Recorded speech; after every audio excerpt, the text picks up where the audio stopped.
Hello. Instagram's telling my followers that I've started a live video. Hopefully you can see me.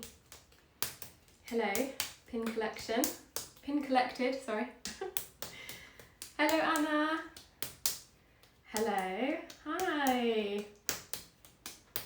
Hello everybody. Hello. Ah, hi Sarah. Hi Lisa. Hello. Hello Tracy. Hello Karen. Hi. Hi Amanda. Hey Matthew. Hello. Oh, it's so nice to see you all. I'm so glad I'm not sat here on my own. But, you know, that would be alright too, I suppose. But, yeah. So, who's going to throw some bowls with me? Anybody? I'm going to throw some bowls today. I'm celebrating the launch of my book, Pottery for Beginners, which I have strategically placed next to me. So my book launched in the US today, which yeah, I'm really excited and a bit nervous about. So yeah, be gentle with me. But yeah, it's been a long time coming. I started writing the book, well, mid-pandemic last year, and finished it in January this year.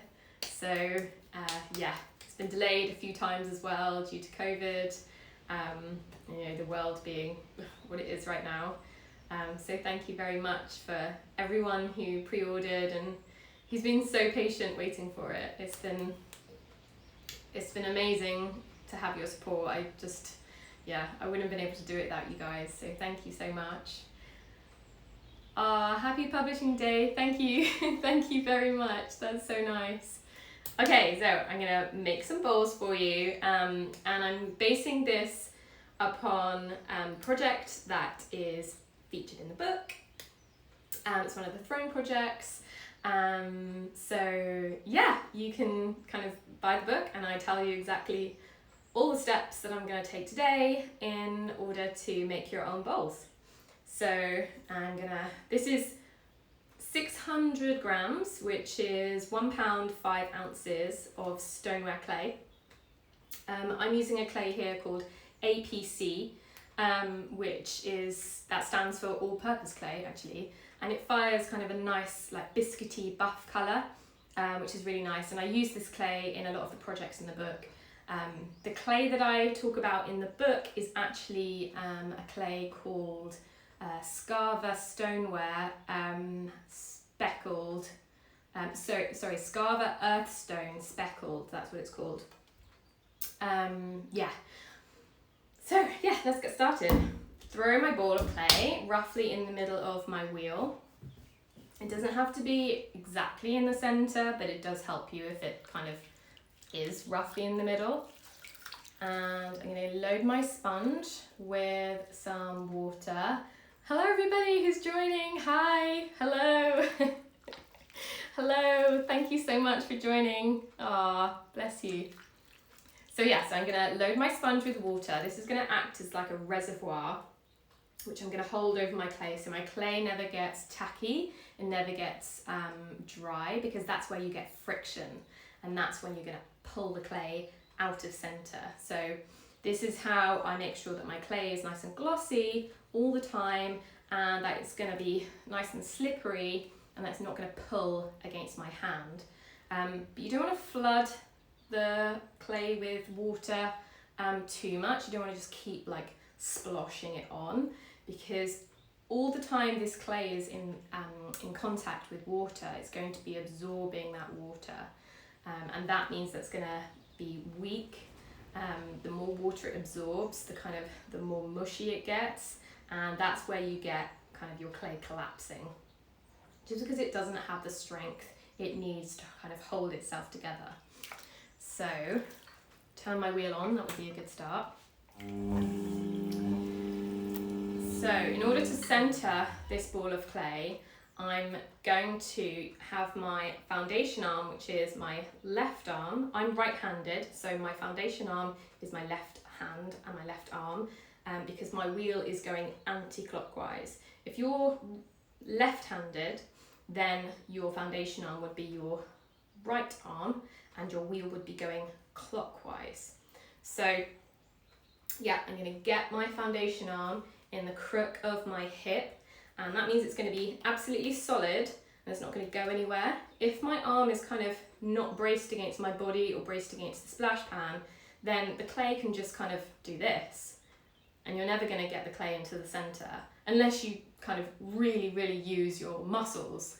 And you don't want to do that. You want to be able to do it really easily, and I don't have any muscles at all, and I'm still able to center kind of large amounts of clay. And that's because I brace against my skeleton using this foundation arm, braced against my body, and I'm sat close to the wheel so that my body weight is kind of like, I can move in and out. If I need a little bit more oomph, then I'll just lean into the clay a little bit more, and that will give me a little bit of extra force that I need to get that clay into the center if it's being a bit stubborn.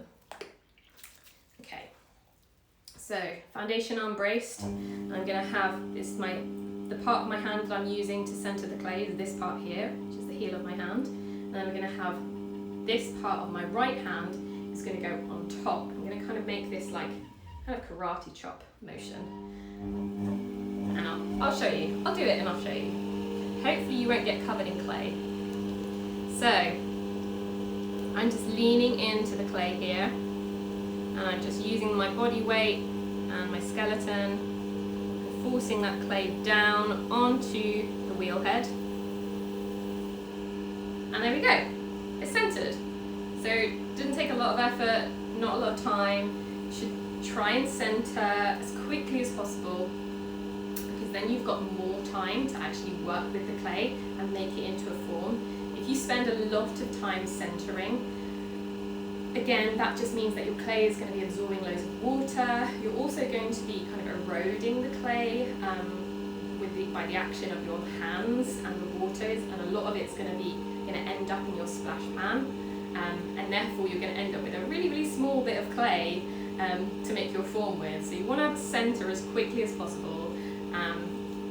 Aim to do it within about 5 seconds. That doesn't sound like a lot of time, but trust me, if you kind of implement all of the points that I just discussed, so the foundation arm, using your body weight, making sure your clay is nice and glossy, using this part of your right hand, this part of your left hand, the clay can't go anywhere else apart from in the center. Okay, so now we're going to cone up. So if you guys have any questions throughout, then let me know. Obviously I've got really dirty hands, so I'm going to try not to touch my phone, but I'll keep an eye on them, and if I see one go by, I'll try and read it as quickly as possible so I don't miss all your questions. So you want your wheel going full speed. It's really important. The speed of your wheel is absolutely paramount, and in order for the wheel to be doing all the work in the throwing process, you want it to be going full speed throughout centering, coning. You might want to slow it down for opening out, but certainly for centering and for coning, you want your wheel to be going full speed. Okay, you can probably, I hope you can still hear me over the noise of the wheel. Okay, so someone just asked what I'm doing now. So I'm coning the clay up. So this action here, so I'm squishing the clay together with my hands, like this. Oh, speak about coning it into a volcano, will do. So I'm squishing the clay together up into a cone shape. And this does a few different things. It kind of acts to wedge the clay. You should have already wedged this beforehand, by the way. So I actually share some wedging tutorial videos over on my website. I made them as kind of companion material to the book. because obviously, I don't know if any of you guys have tried spiral wedging or ram's head wedging. It's actually really quite hard,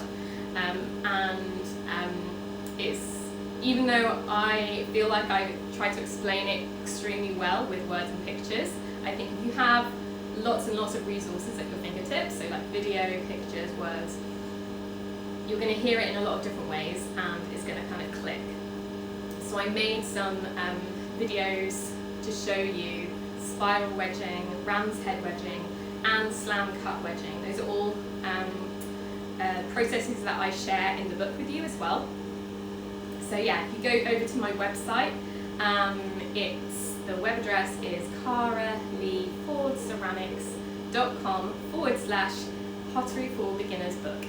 It's really long, but yeah, I'll put a comment when I save this. I'm going to save this live IG. I'm going to put a comment underneath it and tell you where those videos are, so you can go and watch those. So yeah, so coning up acts as kind of it wedges the clay, so it kind of like forces all the particles together. It means that they all face in the same direction, which means that they're kind of like compressed together, and that makes your piece strong. It also helps to eliminate any air bubbles that might have got trapped in your clay. Maybe you're using reclaim, or maybe you kind of, you're just like getting to grips with wedging, and sometimes you could accidentally put more air into the clay than take it out. So that's something that coning is really good for. It also really helps to get that clay perfectly centered. So sometimes when you're centering, this top part of the clay will be perfectly centered, but this bottom part will be slightly out. And coning up and pushing it back down, coning it up a couple of times, that will really help to center that entire piece of clay so you don't have anything out. Someone says the flowers in the left side background is too much enjoyable thing. Thank you. Yeah, they're kind of blooming really late. Yeah. But strategically placed flowers. The rest of my garden doesn't look like that. So, okay. Coning up and coning back down. Sometimes you might find that you get this. Can you see? Which is a volcano. Okay? And there's a hole like in the middle where the inside hasn't caught up with the outside. And that's basically because you're moving your hands too quickly.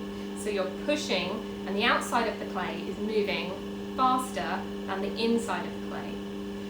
So what you need to do if you're finding that you're getting that kind of volcano is slow down your coning. So get the wheel going full speed, that still needs to be going full speed, but your hands need to be going slower. And you need to give that clay time to raise up in the middle. So let me just show you what I mean. So I'm keeping my hands in that same spot low down, and then all of that clay that was in the center I've given time to rise up and meet the outside, so you don't get that volcano. And then just to get rid of any like lasting little belly button that you might have at the top, you just kind of like press your thumbs together and just smooth that over. So I hope that helps, hope it makes sense. So mushrooming when going back down. So mushrooming, you've got to just think about the physics that you're exerting on the clay. So if you have your hand, this part pushing back down, and you have this part of your hand resting against the clay, you will get a little kind of like button kind of mushroom going on, but you shouldn't have that kind of like a really big overhang. Just try and control the clay a little bit more with your left hand. Make sure that your foundation arm is in the crook of your hip, so that when you're controlling the clay and telling it where to go, it's listening to you and it's responding, and it's not kind of just doing its own thing. So yeah, so if you get the kind of like mushroom effect, just make sure that you're using this part of your hand Be careful of involving your fingers too much with centering, coning up and down, because I often find that if you kind of get your fingers involved, you can kind of give the clay an undercut and get that kind of like mushroom effect, which can trap air and can also means that you can like pull your clay off the wheel as well. So we've coned up and down. I recommend coning up twice.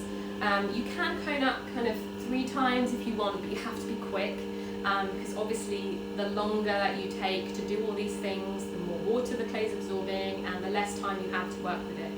So yeah, I'm talking a lot, and obviously this is taking much longer than it normally would. So hopefully the clay is going to be kind to me today. So now I'm going to open out. So I'm going to find the center of the clay with the index finger of my right hand.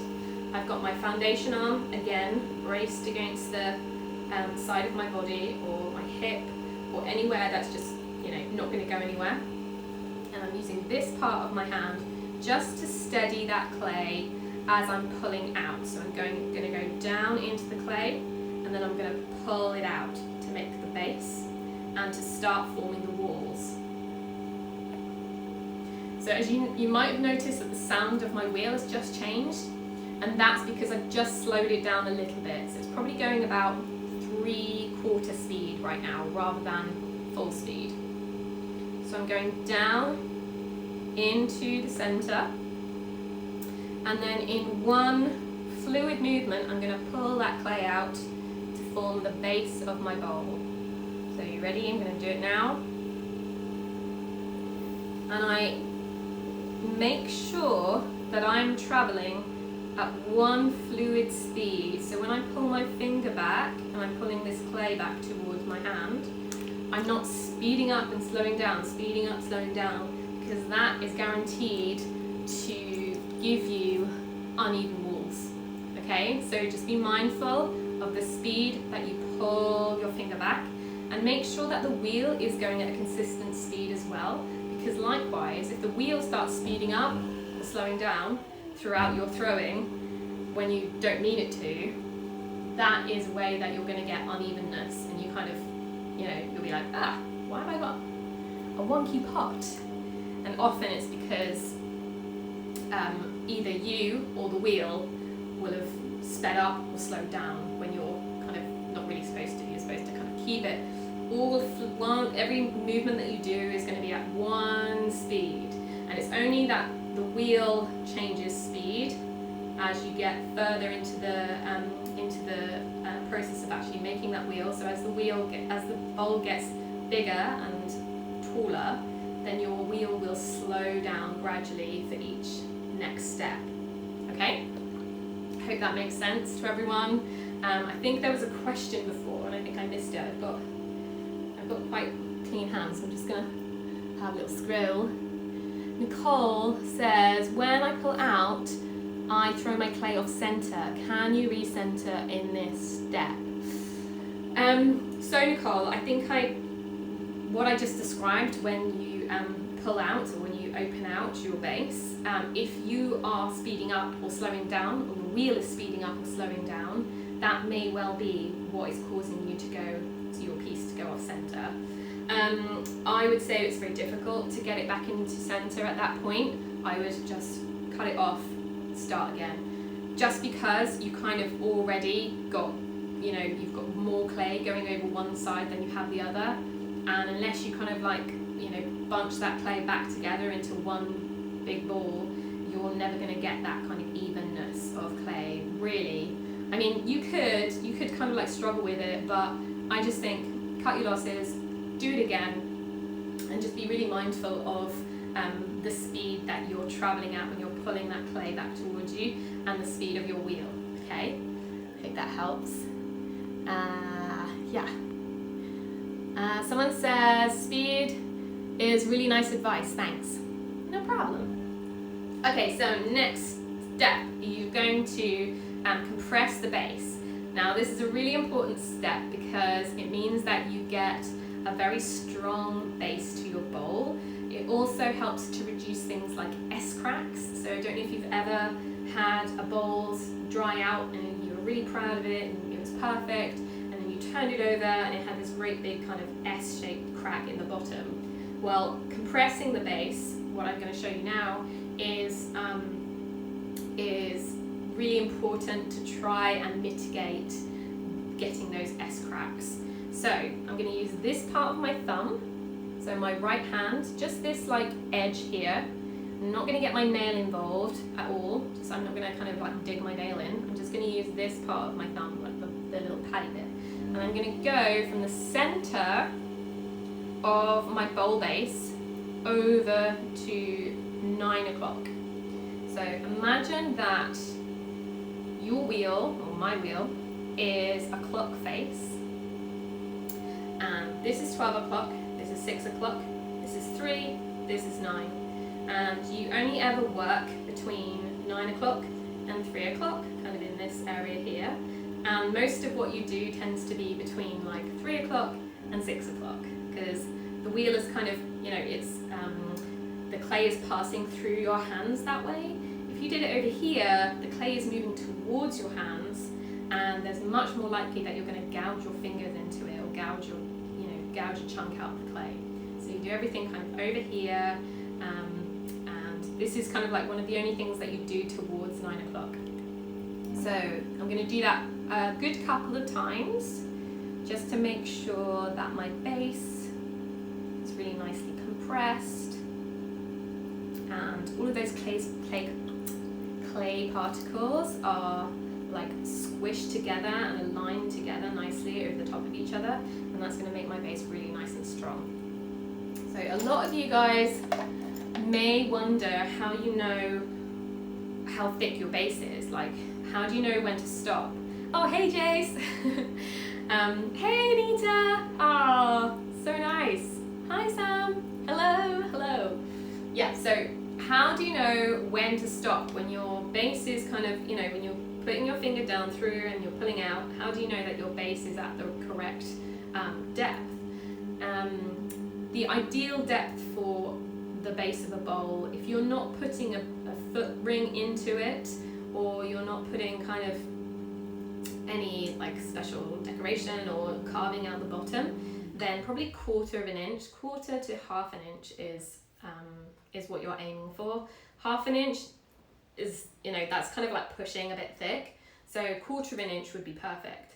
So I'm going to show you a little trick which I feature in my book, Pottery for Beginners, if you've kind of forgotten why I'm here today, is called the needle tool trick, which you just get a fine needle tool like this one. So you don't want to use oh no, that is, yeah. So both of those needles are quite fine, but I'm going to use this one because it's kind of the finest one I have. I'm going to take my needle, stop the wheel from turning, because I don't want to put my needle into the clay when it's turning.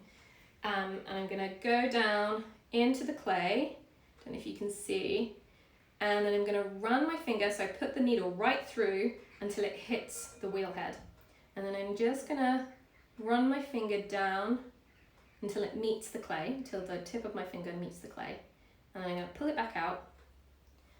And that is how much clay I have in my base, which is about a quarter to half an inch, which is perfect. Yay! So that's a really great tool for you to practice getting to know how far down to go when you're creating your bases when you're opening out.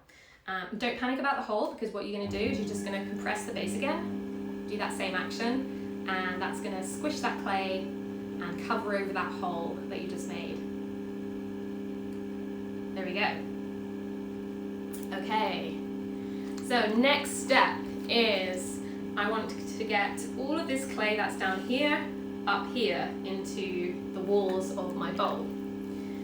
So I'm going to get my sponge, and it's going to be just gently trickling water over the edge of my clay where my fingers are going to be actually pulling the clay up, and that's just to make sure that there's no friction.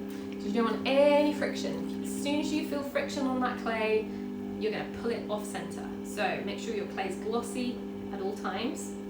don't flood it with water. Okay, so I'm going to be working at 4:30. So remember, this is my clock, so 3 o'clock, 6 o'clock. And I'm going to be working at about 4:30, about here.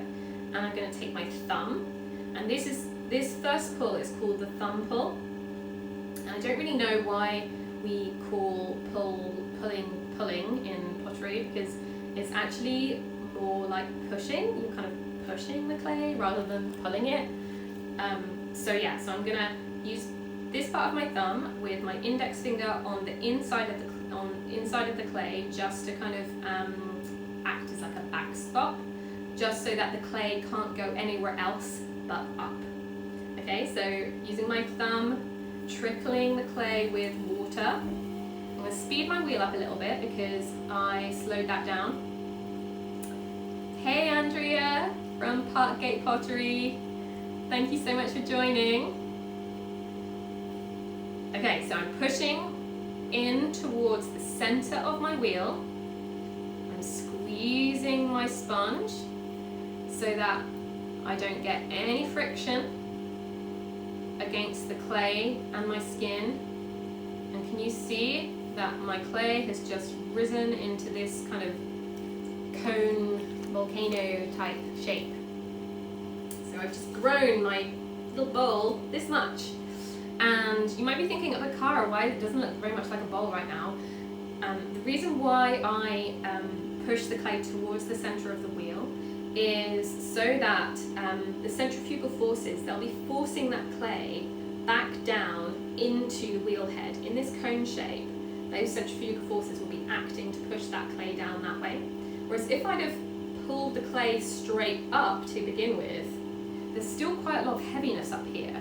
And the centrifugal forces of the wheel turning around really quickly will start to like kind of butterfly that clay out, and that could create it to flop.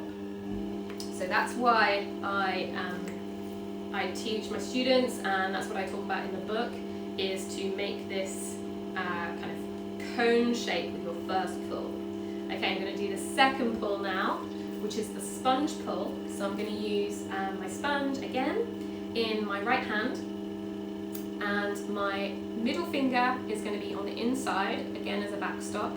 Remember where my foundation arm is, that's braced against my body at all times. That doesn't kind of go off here, it doesn't kind of go over there.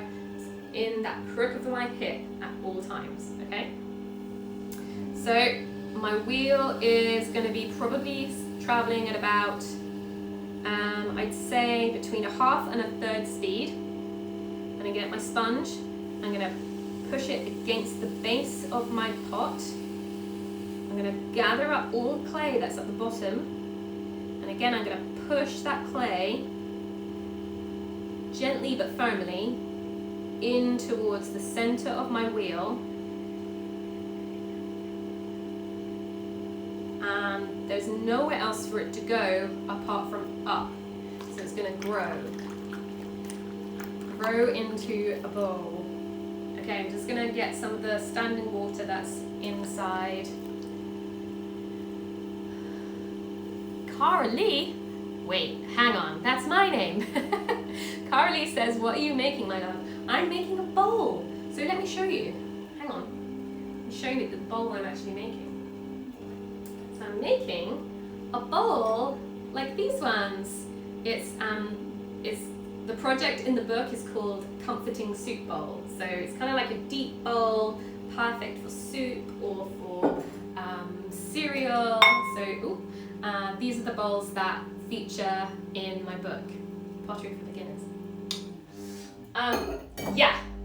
So that was the second pull. I'm gonna make sure that I do a step now called setting the rim. So setting the rim is where you take your middle finger or your index finger and your thumb, and you kind of allow the clay, the rim of the clay, to pass through those two fingers. Make sure that it's glossy so there's no drag on it. You're not going to pull that clay off center. And then I'm going to use my index finger. I'm just going to put that over the top. So I'm making kind of like this kind of shape, and and allowing the clay to just pass through. And that action is called setting the rim. And it's really important to give your pot that strength that it needs on the rim, because obviously as it gets taller and it gets wider, it's going to get thinner. And so you want to kind of keep as much strength as you can, and just squishing those particles together using this action here, that's going to do that for you. I talk about that in the book too. Okay, so third final pull, sponge pull again, and I'm going to gather all the kind of clay that I have remaining in the base, and this is the pull that's going to create my bowl shape. Ooh, I'm getting a little bit of friction there, so I'm just going to re-wet my clay. And I'm putting more force on the inside than I am on the outside. So I switched it up. And I'm pulling that bowl out into the shape, or the beginnings of the shape that I want. Now I'm just going to take any standing water that might be inside that bowl out with my sponge, because again, the clay is going to be absorbing that all the time.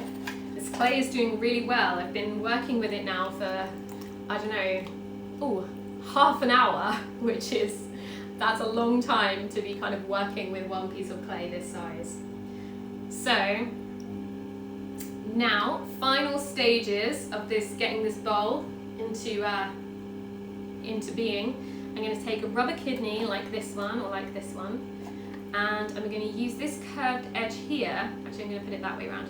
This curved edge here on the inside of the clay, and I'm just going to kind of like lean it into the clay, and that's just going to kind of give me a perfect bowl curve on the inside, because you want your bowl to be nice and kind of like even curved. Sometimes you get like a little ridge on your bowl where you've like kind of haven't really got like a nice kind of like even curve, and this is a really good way of making sure that you get that beautiful curve in your soup bowl that you want. And I'm just supporting with my finger on the outside, and I'm literally just holding the clay very gently, holding the rib very gently against the clay and allowing it to kind of pass beneath and smoothing it off. And as you can see, I've just taken like a little bit of slip off, and that's given me a really nice, even, beautiful, symmetrical curve on the inside of my bowl. Okay. Someone's asking, sorry if I missed it earlier, how much clay am I using? This is 600 grams, so that's 1 pound 5 ounces. So Veggie Lifestyle says, hey Cara, do you test your pull strength for your students to know their strength whilst making? I don't. How do you do that? Do you just kind of like hold your hand against them? I mean, we haven't been allowed to touch people for a really long time, so no, I haven't been doing that. But yeah, that would be an interesting thing to try. I might try that out. So now, going into the final steps, finishing off my bowl, I'm using this thing here, which is just a piece of chamois leather. So this is from like a chamois that you use on a car. If you're a vegan, then you can use those little cloths that come in glasses cases, and that works just as well. This piece of chamois I've had for about 15 years, so it was before I was a veggie. I'm kind of like, I'm attached to it.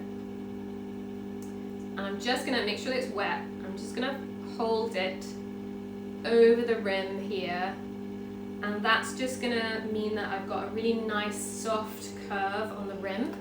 All of these little steps just kind of mean that your bowl like looks nice and professional and has that kind of just like a really nice quality finish. Then I'm going to take a bamboo knife like this one, and I'm just going to push it into the base of the clay, probably about 45-degree angle, and go like this, push it in just to cut off any like excess clay that I might have on the bottom there. I'm going to take my needle tool. I'm going to put it into the clay underneath that bit that I just cut off. Turn the wheel, and that's just going to like cut that clay off. That means I can pull it away, put it into my splash pan, and then I'm going to recycle all of this stuff that doesn't actually make it into a bowl. That's all going to get recycled and go back into something else in the future. Then final step is getting one of these, which is a leaf shaped knife tool. As you can see, it's shaped like a little bit like a leaf. And then I'm going to, working it over at 3 o'clock, I'm going to just put that into the very bottom of my bowl. And that cuts a little channel in order for my wire to pass beneath. So now I'm going to cut the bowl off the wheel head. So this is the tense part. Normally I actually work on bats. So in my studio I have like a wooden bat system that I throw on, so then I just lift off each piece as I've finished it. So I'll cut through and then lift it off my wheel. But I'm not doing that, and I haven't, I talk about people who don't have bats and how to get your piece off the wheel in the book, and it's what I'm going to show you now, because a lot of people don't have bats to begin with.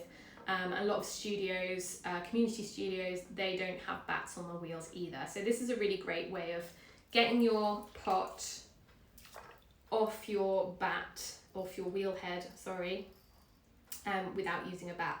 So I'm just going to flood your wheel with water, and then take your knife, cheese wire, like wire thing with the pegs at the end, and then you're going to get that absolutely taut, and then put it onto your wheel head, and then pull it back towards you. You're just going to spin the wheel carefully at the same time, because that helps to avoid warping. And then I'm going to do it one more time, and that actually helps to pull a film of water beneath the bowl, which means that it's going to slide over to the edge. Just going to turn my wheel around, and now I'm going to push it on that film of water towards my hand. And there you go. There's my bowl. I'm going to put it up here to dry. And that's how you make a bowl, guys. Yeah. And I show you all of those steps in my book. If you haven't already ordered it, you can order it from the link in my bio. And if you're in the US, you'll get it within a few days. Everywhere else in the world, the book is going to be launched, fingers crossed, on the 9th of November. So shipping allowing, all of the just logistical issues that's going on in the world right now allowing, everyone else's books will be with them by the 9th of November. Thank you very much for your patience. I appreciate it so much. Shall I just show you one more bowl just before we go, and you can send me any questions. I've kind of been on for 40 minutes now, so I know you guys probably got, you've got a life, you've got other things to do, but I'll just show you one more bowl and then I'll wrap things up. A few more questions. Katharina says, I want to build a mini studio in my flat in a little corner. What setup do you recommend? What tips do you have? Katharina, I talk about that in my book. Get the book. I talk about that. I talk about how you set up on a minimal budget, on kind of like a intermediate budget, and if you want to blow the budget, I talk about that too. So yeah, I have recommendations of the tools and the things that you should kind of like get first when you're just setting up like a little creative corner. If you don't have a lot of room, you don't need a lot of room. You don't need a wheel to make pottery. So in my book, I show you projects to make that you can make just by hand building. So that is without a wheel, that's just with your hands and with a few simple tools. So yeah, you can definitely do it without a wheel, and you don't need a kiln because you can go to community studio, he can fire your pieces for you. You can, a lot of pottery supply stores offer a firing service, so you can make your pieces, you can take them there and they'll actually fire everything for you for like a minimum fee. And there's also something called kilnshare.com where it's potters around the world have spare space in their kilns, so they might have like a large kiln, or they might not fire their kilns very often and want to kind of like help out their fellow potters, and they'll hire out space in their kiln for a really kind of reasonable fee. So yeah, okay, one more time, and yeah, without as much talking, I'm going to save this to my Instagram as well, so if you have to kind of run off and do something else now, that's cool, because you can watch this second part later and catch up with it. So this I'm going to do kind of like at like real-time speed, with less talking, and hopefully this bowl will kind of be just as good. So I've coned up once or twice, now I'm opening out. I'm going to compress the base, make sure it's nice and strong. Now I'm going to do my first pull, which is a thumb pull. I'm going to push that clay with my thumb up towards the middle. Second pull, which is my sponge pull. Gathering that clay up from the base, make sure that it's going to go into the walls, into where I need it. And then the third pull is going to be the one where I make that bowl shape, the final nice bowl shape that I want. Up. There we go. Setting the rim there. Get rid of the water on the inside.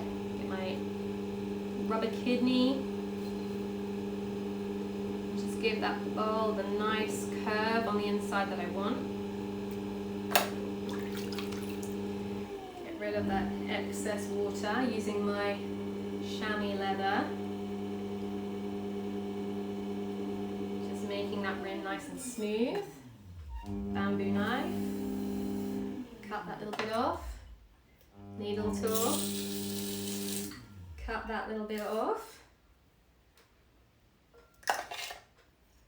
Leaf knife tool, making a channel for where my wire will go. Flooding the wheel and then pulling it through once and then pulling it through again. And that, hopefully, there we go, will mean that my bowl will slide towards the edge of the wheel, and then I can take it off and put it on my shelf to dry. So there you go, guys.